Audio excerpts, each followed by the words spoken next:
Today, resource-rich countries present significant challenges in the fight against poverty. In fact, the proportion of poor people in the world living in these resource-rich countries is increasing.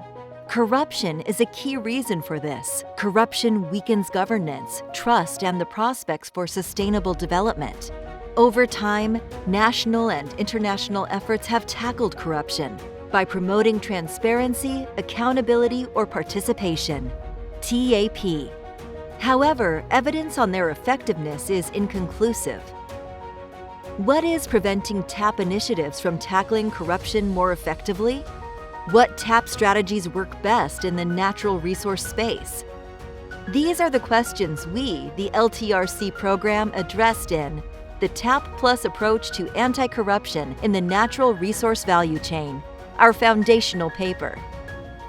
We synthesized information from more than 650 publications on the effectiveness of TAP initiatives.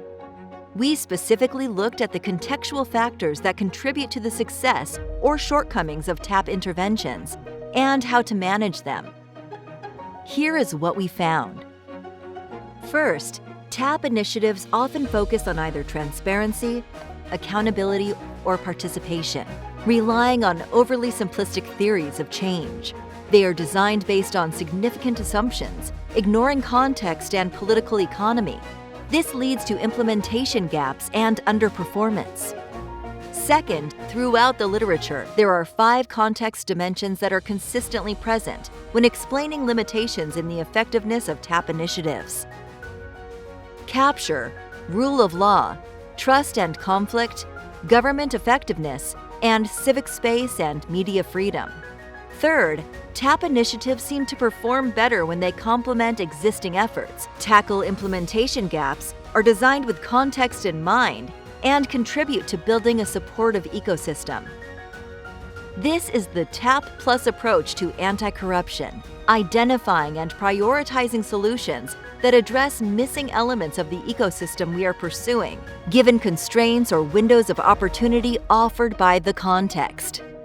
Finally, to operationalize the approach, it is necessary to build strong, inclusive coalitions of diverse stakeholders at local and global levels. How can the TAP Plus approach be used to fight corruption? The TAP Plus approach can be used by governments, civil society, and the private sector to coordinate and organize action against corruption in the extractive sector and beyond. When we discuss its application with partners, we explore together the limitations of existing efforts against corruption. Then, stakeholders identify gaps in the system that need to be addressed and discuss what can be done considering the prevailing context. TAP Plus as a framework allows to leverage evidence and learning and channel them for action in the discussion of policy. It can be used to mobilize around multi-stakeholder commitments, anti-corruption national processes, or global initiatives. The spirit of the approach is to move beyond questions such as what works, and instead look at how can things work better under the current conditions. And when context is not conducive to change, how do we prepare for windows of opportunity for those reforms?